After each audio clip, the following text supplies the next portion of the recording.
Assista agora mais uma entrevista do site Espiritismo BH.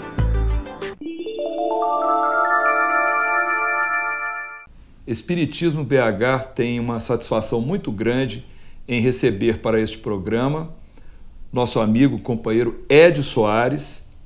Ele tem um papel importante no movimento espírita mineiro e vai falar conosco a respeito de materializações luminosas de espíritos que ocorreram aqui em nossa cidade na década de 50, onde residiram os seus pais. Tudo bem, Ed? Tudo bem, nós ficamos muito honrados com o convite. Esperamos que as nossas respostas possam atender aos anseios de vocês. Ed, fale-nos um pouco sobre os seus pais e o papel que eles exerceram na comunidade espírita em Belo Horizonte. Os meus pais, a nossa irmã Elvira Barros Soares, né, também conhecida como Irmã Ló, e o Sr. Jair Soares, eles desempenharam um papel muito grande no espiritismo em Belo Horizonte, porque eles iniciaram, através de orientações espirituais, um movimento espírita, né, que abrangeu praticamente todo o país, que é o movimento da fraternidade.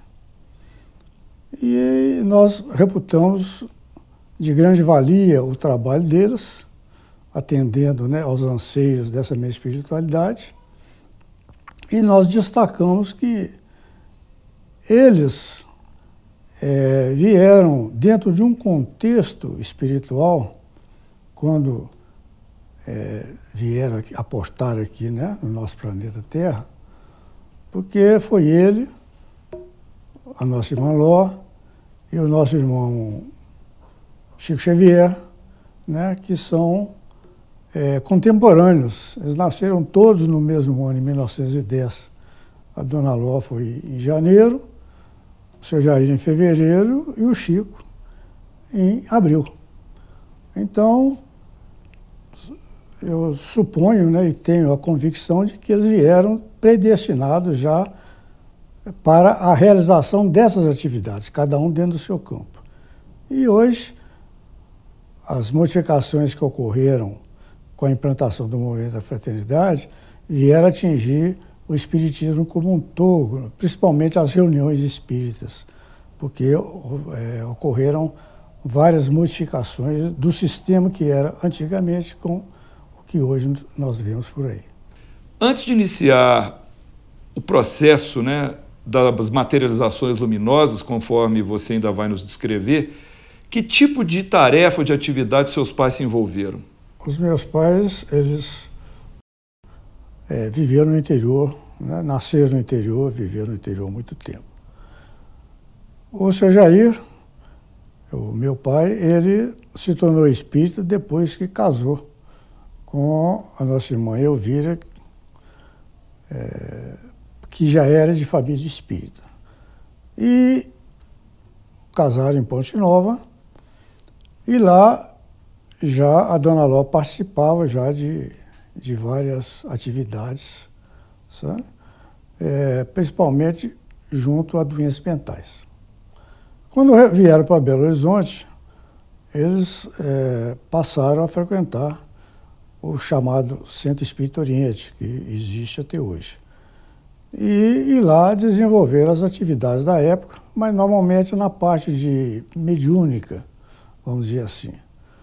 E porque não havia ainda essa parte de assistência social que existe hoje, a não ser através das mocidades daquela época, que eram orientadas pelo nosso irmão Leopoldo Machado, e que então eles faziam campanha do quilo. Com o advento das reuniões de materialização, com as orientações espirituais, eles então passaram a procurar os enfermos para tratamento, para ajudar. Aí vieram as atividades da campanha do quilo, né? Vieram as visitações em enfermo, vieram modificações nas reuniões públicas, que, por exemplo, as comunicações, a recepção das entidades era feita dentro do salão, né, com todo mundo presente e tudo. Aí passou-se a ter as reuniões, essas tipos de reuniões mediúnicas em salões fechados, né, com vibracionais escolhidos pela própria espiritualidade. Ou seja, você está dizendo que isso tudo foi organizado depois que os espíritos começaram a se manifestar nas materializações. Nas materializações, perfeitamente. Mas já alguma atividade já era exercida até antes, porque nós podemos partir do seguinte princípio. Esse grupo, o senhor Jair, Dona Ló e mais outros companheiros, eles começaram a se reunir em Belo Horizonte em 1938. Então, em 1938, eles já tinham reuniões, já tinham orientações espirituais, né? Depois teve reuniões através do copo, né? Depois continuaram as reuniões na casa do meu pai com o desencarne da minha avó, porque as reuniões eram realizadas na casa dela. E, então, já havia ali, inclusive, receituários, mesmo antes do advento do movimento da ectoplasmia, já havia orientações espirituais indicando medicamentos, principalmente produtos, né? Não esses produtos alopáticos que nós encontramos hoje. A espiritualidade já dava e já indicava e era feito o tratamento daquelas pessoas que procuravam. Então, com o advento então, das reuniões de materialização, vieram outros componentes, né, que foi, como você citou, o caso da campanha do quilo, das visitas a enfermo, né?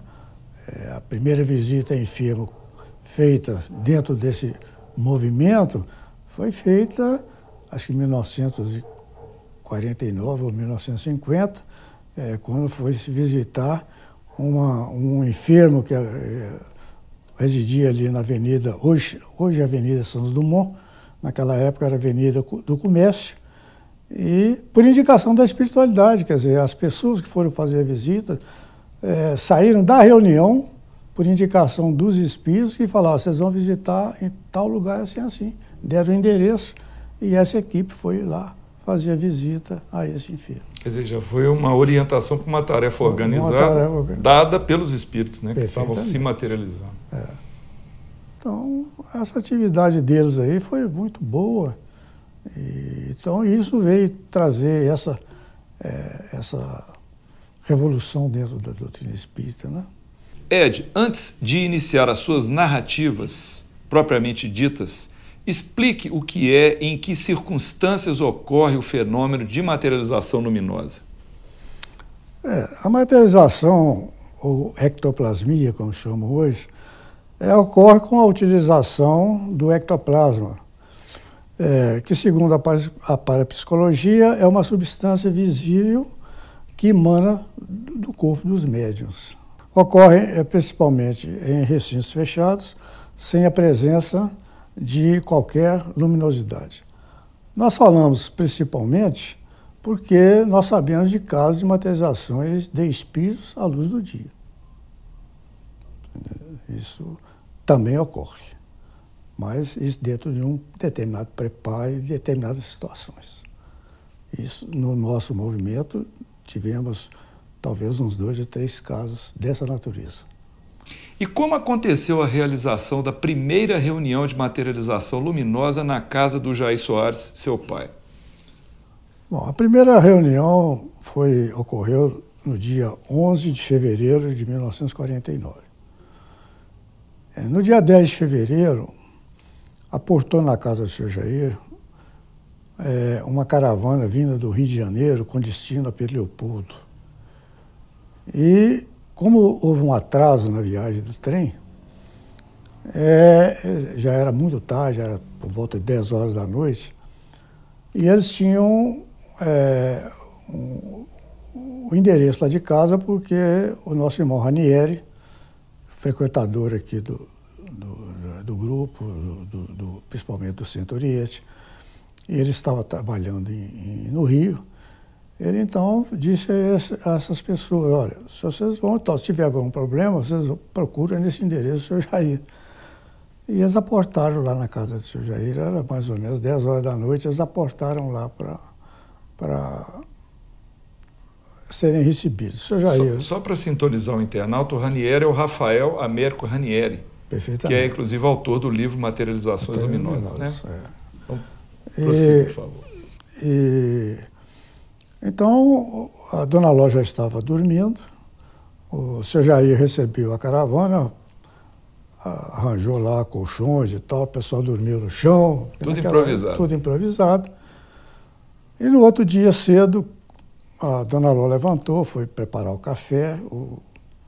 Essa caravana, que era composta pelo nosso irmão Peixotinho, médium de materialização no Rio de Janeiro, o nosso irmão Inácio e a nossa irmã Laura, eles então sentaram lá na mesa da copa para tomar o café da manhã, quando o Peixotinho viu a irmã Sheila abraçada com a dona Ló na cozinha, e virou para o Peixotinho e falou assim: essa é uma irmã muito querida nossa e está muito enferma, está precisando de nós, então nós temos que você não vai viajar para Leopoldo hoje, nós vamos fazer uma reunião para ela aqui. Ou seja, então o médium Peixotinho percebeu a presença do espírito Sheila, uma percepção mediúnica, uma evidência ao lado da sua mãe. Perfeitamente. E então, nesse mesmo dia 11, então foi feita essa primeira reunião, onde a nossa irmã Ló recebeu um longo tratamento. Qual que era a doença dela? A doença dela, ela estava com câncer. Né? Ela estava com câncer. Nessa vinda do Peixotinho, ela estava já com câncer pulmonar. Esse câncer pulmonar foi proveniente de uma metástase que ela teve de um câncer em 1941, 42. Ela teve, nos órgãos reprodutores, ela teve câncer e deu metástase no pulmão. Então já tinham se passado 8 anos, né? Ela operou, fez 2 cirurgias, se recuperou, ficou bem, mas aí, quando foi em 48, para 49, foi constatado, em 48 foi constatado, então, que teve a recidiva. E ela, então, ela foi desenganada, não tinha tratamento, e com um tempo de vida aproximado, mais ou menos, de até 6 meses. 6 meses que os médicos tinham dado. Os médicos tinham dado. Mas ela, com o tratamento espiritual, que foi essa reunião no dia 11, uma outra reunião no dia 13 e outra no dia 14 de fevereiro, porque no dia 12 o Peixotinho fez a reunião em Pedro Leopoldo, que era o destino dele, e a dona Ló também participou dessa reunião em Pedro Leopoldo, então ela fez esse tratamento nessas reuniões, e na última reunião, depois do tratamento, a nossa irmã Sheila anunciou que ela estava curada. E ela viveu quantos anos após essa cura? Ela viveu 22 anos após a cura e só veio a desencarnar por problema coronário. Ou seja, não tinha nada a ver com o problema vascular.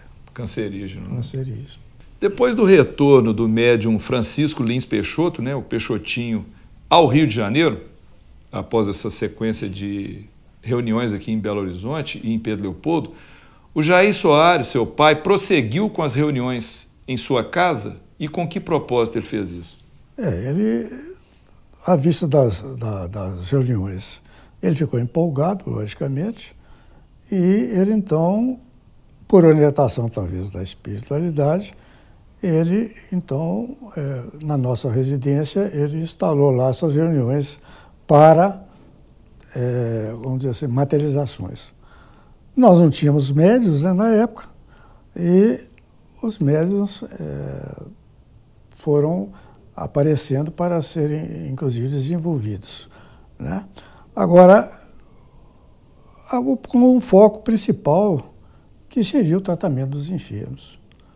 Logicamente, teve aquela fase inicial de euforia do pessoal, de muitos acontecimentos, muita curiosidade e tudo, mas isso foi até um certo ponto. Depois, os espíritos falaram: a partir de agora, acabou o investimento e vamos agora à coisa mais séria, que é o tratamento dos enfermos. Quando ocorreu a primeira reunião, você tinha quantos anos? Na reunião no dia 11 de fevereiro, eu ia completar 16 anos. Então você estava ainda bem jovem, né? Jovem. Eu nem estava em Belo Horizonte. Eu estava passando férias em Teixeiras, na casa da minha avó. E meu pai, então, ligou para lá, me avisou dessa reunião e falou que se eu quisesse vir, era para me vir. Eu voltei a Belo Horizonte e participei das outras 2 reuniões em Belo Horizonte. O médium Peixotinho retornou a Belo Horizonte outras vezes? Várias vezes, né? Uma vez por ano ele vinha a Belo Horizonte para Leopoldo. Uma vez por ano ele vinha. E aí, com ele sempre fazia... Sempre fazia reuniões. As reuniões, né? Como doador de ectoplasma. Perfeitamente. E após a participação do Peixotinho, houve algum outro médium que se destacou na doação ectoplasmática para essas materializações? Em Belo Horizonte, nós destacamos o Fábio Machado. Foi um médium... Fábio Machado. Fábio Machado, um médium de uma potencialidade enorme. Também tivemos o Enio Vendring, que desenvolveu a sua mediunidade nessas reuniões. Enio Vendling. Enio Vendling. Ele já era médium, já praticamente desenvolvido em sua totalidade, como psicógrafo, como... né? Psicofonia. Né? Com psicofonia, na evidência. Ele já era um médium já, e desenvolveu então essa parte da ectoplasmia também para esse tipo de reuniões. E é verdade que as reuniões com o Fábio Machado duravam muitas horas? Elas começavam impreterivelmente às 20 horas. Agora, terminar era entre 23 horas da noite ou então até 1h da manhã do outro dia. Então, esse período todo ele ficava com doação ectoplasmática ali, ele ia ficar bem fatigado, né? Mas é recompensado, né? Porque o que pedia, pede-se um pouco de ectoplasma, né? Mas a espiritualidade colaborava e ajudava, né? E essas reuniões tinham outra particularidade. No começo elas eram feitas todo dia. Você pode relacionar os espíritos que se materializaram nesses encontros? Aí nós podemos começar pela Sheila, né? José Kleber, Friedschein, Palminha, José Grosso. Esses aí eram, como dizer assim, os mais assíduos, né? A Maria Alice também frequentou toda a reunião, ela se apresentava até quando ela teve que reencarnar, né? Agora, esporadicamente, de vez em quando, nós tínhamos também a materialização do André Luiz, do Clarencio. E uma vez só nós tivemos a materialização do Allan Kardec. Do Allan Kardec. Essas materializações eram luminosas, tangíveis, se podia tocar, ver, qualquer pessoa, não precisava ser médium para poder ter a percepção. Não. Ela era uma vista como se eu estivesse conversando, eu estou conversando com você aqui, eu estaria conversando com eles da mesma maneira. Eles se apresentavam luminosos, né? E algumas vezes tinham alguma dificuldade para a formatação do rosto, que era a parte mais difícil, mas normalmente a gente os via todos iluminados. Quanto a essa materialização do Allan Kardec, você tem alguma informação a mais para nos dar? Foi uma materialização anunciada com muita antecedência, onde nem todos puderam participar da reunião. A espiritualidade indicou alguns elementos que poderiam participar dessa atividade. E durante, pelo menos em 15 dias, tiveram que fazer um regime bem grande para poder... Regime alimentar, né? Regime alimentar e também, como vamos dizer assim, um regime espiritual. Espiritual, né? Pensamentos, ações, atitudes. Tudo isso. Então, para que ocorresse essa materialização. Lamentavelmente, eu não fui escolhido. Então, Mas te contaram naturalmente. É claro, se alguns quiser mais detalhes, poderão ver no livro Forças Libertadoras, do Rafael Américo Ranieri, e ele tem lá um capítulo lá sobre essa materialização Do Allan Kardec. do Allan Kardec. E por quantos anos você pôde acompanhar essas reuniões? Bom, eu acompanhei essas reuniões desde de 1949 até a saída do Enio do nosso grupo, porque ele resolveu, com mais outros companheiros, de fundar uma nova instituição, que hoje é a Fraternidade Irmão Gracos. E até aí, então, eu tive um intervalo de 53 a 55, que eu não participei das reuniões, porque eu estava servindo no Exército, então não tinha tempo para poder participar dessas reuniões, porque eu tinha que levantar de madrugada, e fora a parte escolar também que eu tinha, né? Então, foram muitos anos aí, você contar aí de... Eu não me lembro quando é que foi que o Enio saiu do grupo, mas 20 anos, 20 e tantos anos ou mais. E alguma vez houve participação do Chico Xavier nas reuniões na casa do seu pai? Várias vezes o Chico Xavier, quando vinha a Belo Horizonte e tinha tempo para essa finalidade, ele participava das reuniões. E lá ele atuava como médium ou era só visitante? Não, ele era visitante. Visitante, né?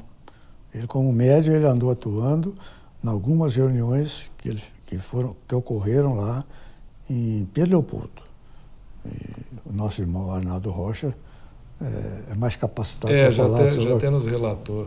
E relatou, inclusive, que o Emmanuel deu um puxãozinho de orelha na turma, porque estavam exigindo muitas energias, né, do Chico, e a missão dele era outra. Que ele tinha que escolher ou os livros ou a materialização. Então... Ed, que fenômenos mais curiosos ocorreram nessas inúmeras sessões de materialização? Foram muitos fenômenos. Vamos citar alguns, né? Porque, para relembrar de todos assim, a memória às vezes falha. Uma delas, por exemplo, é o Palminha e o Zé Grosso, né? Carregando principalmente o Edgar. Né? Seu irmão? É meu irmão. Ele pegava ele... Seu irmão era mais velho ou mais novo que você? Mais novo. Mais novo. Mais novo. Pegava, levantava, ele ia até quase na altura do teto. Ou seja, o espírito materializado, ele tinha quantos anos nessa época? Uns 12? Não sei, talvez uns 12 anos. 12 anos. E aí, então, ele era... ele era... Alçado, brincavam com ele, esses negócios todos, né? E levantava e tudo. Tinha também, por exemplo, a moldagem, né? Em parafina, né? Parafina quente das mãos, de mãos, né? Mãos, por exemplo, lá no Grupo Lócia tem um ou dois. Então tem um museu, um pequeno museu lá. Um pequeno museu daquilo que restou, né? E nós temos lá mãos que enfiaram na parafina. Então você vê o problema da materialização, porque o espírito materializado enfiava a mão dentro daquele balde de parafina. Parafina fervendo, né? Fervendo, né? Tirava, botava a mão dentro de uma vasilha com água fria para endurecer o molde e, posteriormente, desmaterializava a mão, porque a saída da mão era... O orifício fechado. O orifício não era fechado, mas era muito pequeno. Ou seja, não daria para poder puxar a mão sem danificar a luva. E ele desmaterializava a mão e ficava só a luva ali, de parafina. Então, nós tivemos várias e várias coisas disso. E quem quiser pode ver mais detalhes. Pode ler o livro Materializações Luminosas, do Rafael Américo Ranieri também, onde tem muitas... dessas luvas. Estou até com uma edição mais antiga aqui, vou deixar ele aqui que ocorreram no Rio de Janeiro com o Peixotinho e ocorreram aqui em Belo Horizonte também. Esse livro tem muitas fotos, né, sobre essa época. Tem muitas fotos, Foi apresentado também a espiritualidade 2 esboços de estatutos.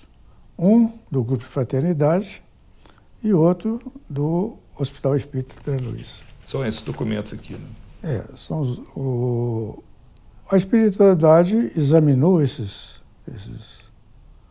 esboços e, no decorrer da reunião de materialização, eles apuseram as suas assinaturas no verso de cada esboço, que pode ser, né, que está aí até hoje para ser confirmado, então, elas estão aí, podem para confirmar. E então foi mais uma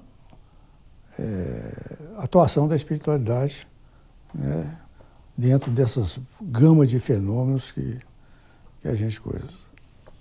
Eu estou vendo aqui que tem a assinatura da Sheila, André Luiz, Joseph Gleber e Fritz Schein.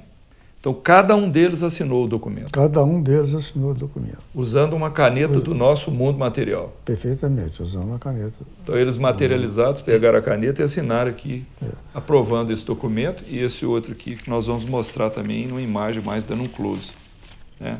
As 2 assinaturas. Além disso, também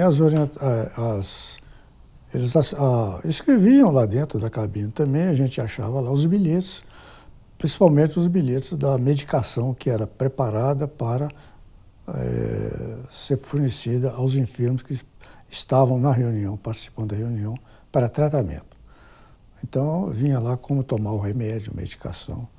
Esses remédios eram todos preparados pela espiritualidade, pelos espíritos materializados, e eles usavam a tal de pipetazinha, e ali você achava lá, por exemplo, um medicamento para A vermelho, para o B seria um azul, para o C seria um verde. Então, é de acordo com a enfermidade de cada um, a necessidade de cada um, esses medicamentos que eram preparados, eles apareciam com cores diferentes. E eram entregues aos enfermos. Logicamente, a maioria se deu muito bem, melhorou, e alguns apenas eram, vamos dizer assim, paliativos, porque já estavam mais ou menos chegando à época do retorno à parte espiritual, então aí a espiritualidade não ia interferir.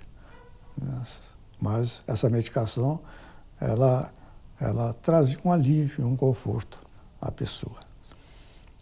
Então, em princípio, é o que eu poderia falar aí, porque fenômenos ocorreram bastante. Lembrar de todos, eu não lembro, sim.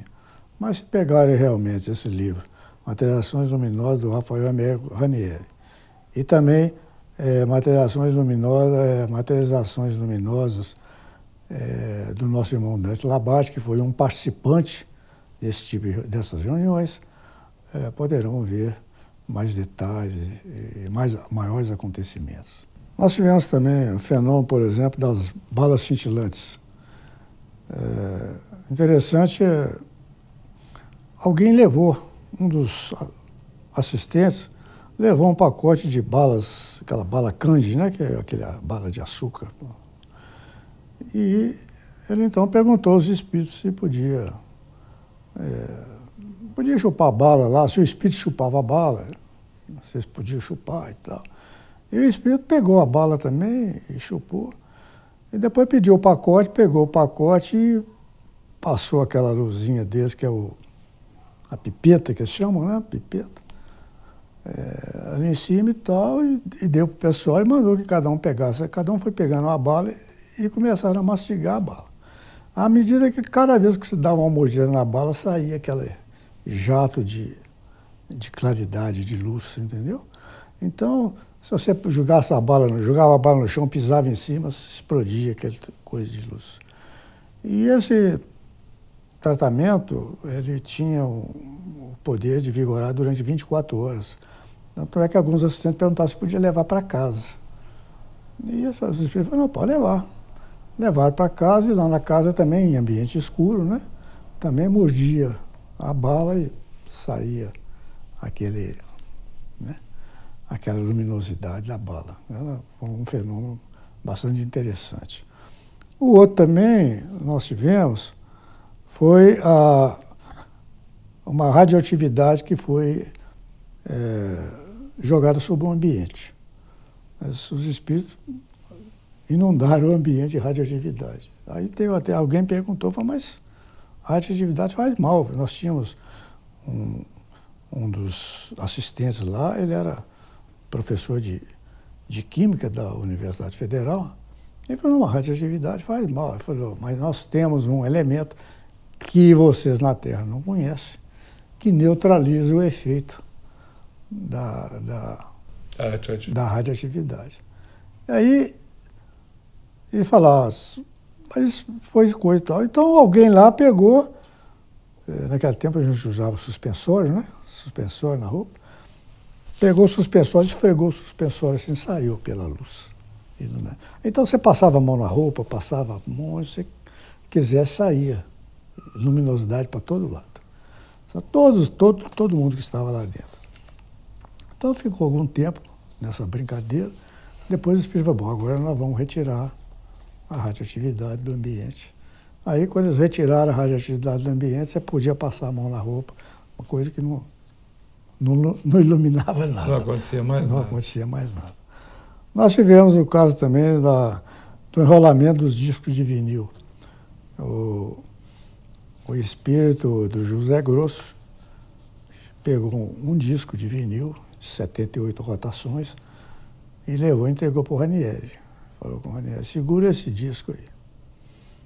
Aí o Ranieri segurou o disco, ele veio com um aparelhinho, e eu não me lembro se ele pediu o Ranieri para contar até 3, não sei.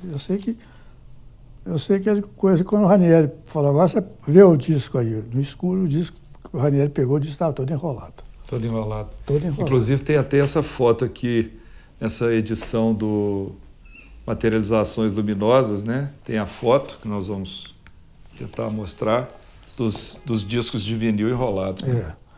E aí o Ranieri então falou, mas o aparelho pode fazer desenrolar? Aí ele falou, pode. Aí aplicou o aparelho, desenrolou tudo. E ficou perfeito. Ficou perfeito. Depois o Ranieri falou, bom, você podia enrolar de novo então para eu poder levar lá para o Grupo André Luiz, lá no Rio de Janeiro. Para guardar de lembrança. Para mostrar para o pessoal e guardar. Então tornou a enrolar de novo.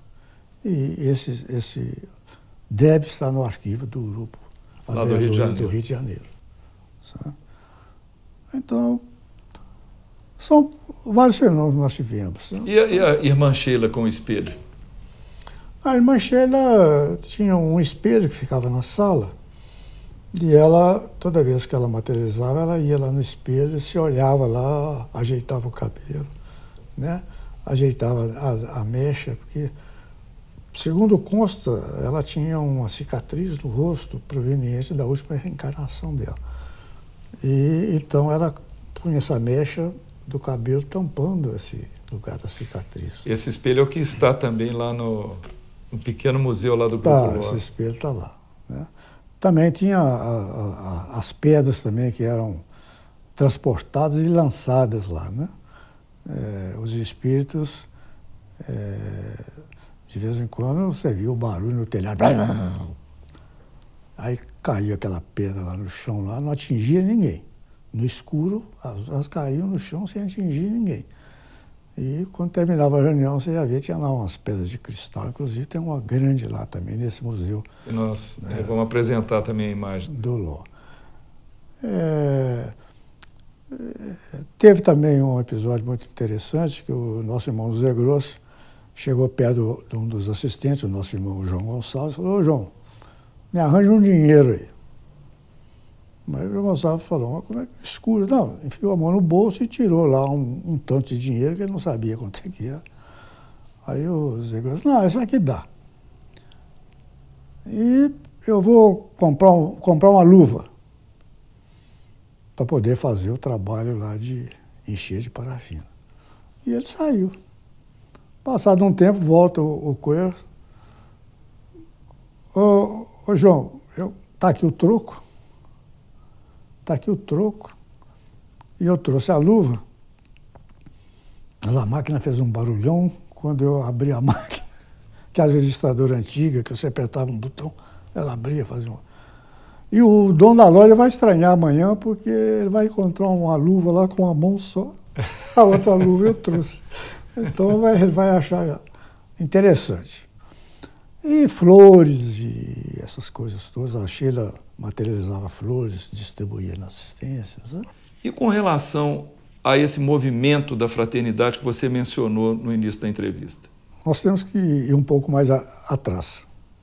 Segundo nos foi informado, a espiritualidade há mais de 100 anos vinha preparando uma gama de elementos, de espíritos para reencarnarem e implantar esse movimento fraternal aqui na Terra. Capitaneados ou dirigidos pelo nosso irmão André Luiz. Então, vieram, como eu já falei no começo, né, nosso irmão Ló, nosso irmão Jair, e outros irmãos que foram aparecendo no decorrer da caminhada, para a implantação desse movimento. Então, essa implantação veio ocorrendo até que desabroçasse em grupos de fraternidade que foram criados sob a orientação espiritual. Nenhum grupo era criado sem o aval da espiritualidade. E o nome dos componentes do grupo, principalmente da sua direção, eram todas indicadas pela espiritualidade. Se mandavam uma lista com nomes e a espiritualidade indicava quais deveriam ser os elementos da diretoria e componentes da equipe, né? Direcional de cada grupo. Então, veio assim. Então, isso foi uma preparação da espiritualidade. Esse movimento vem até hoje. Apesar de, a nosso ver, por causa dos homens, ela caiu muito, porque os homens chegaram à conclusão de que eles não precisariam da espiritualidade para estar dirigindo as coisas, poderiam eles mesmos resolver os problemas. Resolvem os problemas, mas leva 3 vezes mais ou 4 vezes mais tempo do que resolveria se a espiritualidade estivesse junto ali. A espiritualidade não deixou ninguém à mão, mas deixou que o livre-arbítrio de cada um atuasse e, logicamente, tem ocorrido atrasos. Quer dizer, eu acho que nós poderíamos estar muito mais avançados nesse movimento de fraternidade, que era um movimento para todo o Brasil, inclusive para o exterior. Chegou-se a fundar grupos no Uruguai e, segundo parece que existe também um grupo na Espanha. Não sei se tem mais grupos, porque nós não estamos mais participando das atividades, né, do órgão controlador desses grupos. Então, nós não sabemos a quantas andam, né? Hoje, a fundação desses grupos. Mas esse aí foi o movimento criado pela espiritualidade. São poucos os que continuam, ainda daquela época. São poucos que participaram desse trabalho, dessas reuniões. Mas nós esperamos que, num contexto, aqueles que estão dando continuidade possam seguir, principalmente seguir aquelas orientações que a espiritualidade deixou para todos. E seguindo isso, nós temos certeza que, com o tempo, o sucesso estará presente, né? Ed, na sua opinião, por que esses fenômenos de materialização luminosa se concentraram num determinado período e depois eles se extinguiram? Esses fenômenos, eles tiveram um auge, né? Logo no início, porque havia interesse da espiritualidade de mostrar a nós, né, encarnados, das possibilidades desse tipo de trabalho e para que o pessoal perdesse o medo, porque tinha gente ainda que, na hora que o espírito materializava, tinha medo. Então, perdesse o medo. Mas, como nós já dissemos, o objetivo principal da espiritualidade não era ficar deleitando os assistentes, mas sim um objetivo maior, que seria o tratamento de pessoas que precisassem, no campo material ou espiritual. Então, passado um determinado período, a própria espiritualidade falou, bom, agora, a partir de agora, nós não teremos mais os fenômenos. Os fenômenos, as energias serão todas carreadas para o tratamento aos necessitados.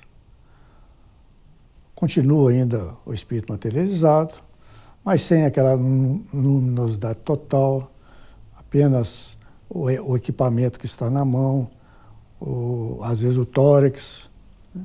Porque para não dispersar as energias, né? Transformando essas energias em favor daqueles que estão lá na reunião para receber tratamento.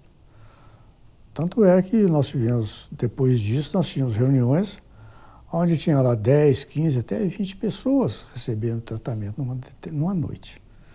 Vários tipos de enfermidades. Então não havia mais coisa. E hoje em dia está muito escasso esse tipo de atividade espiritual, porque já não se precisa mais disso. Com os estudos, com aquilo que já foi feito, com o implantado, e o pessoal já a crer sem precisar de estar testemunhar, né? Aquilo ali. Apalpar, ver, não precisa mais disso. Não precisa mais. Então, as casas atuais ainda existem algumas que têm esse tipo de atividade, né, de reuniões de materialização, tanto em Belo Horizonte como no Rio, que nós temos conhecimento. Mas é dentro daquele escopo da espiritualidade. Tratamento, ajuda ao enfermo, ajuda as pessoas que precisam. E não tem mais a luminosidade, né? Não, e não tem mais a luminosidade. É a ectoplasmia sem a luminosidade. Sem a luminosidade.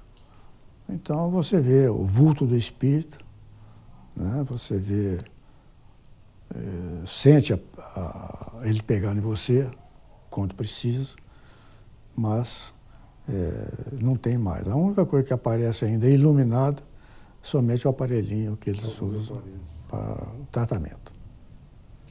Muito bem. Conversamos aqui, então, com muita satisfação com o Ed Soares. E muito obrigado, viu, Ed, pela sua presença aqui no nosso programa. Nós aqui agradecemos, né, a oportunidade de estar falando de coisas que, para nós, é um passado recente, porque nós vivenciamos praticamente tudo isso. E estamos aí à disposição. Quando precisarem de mais alguma coisa, estaremos às ordens.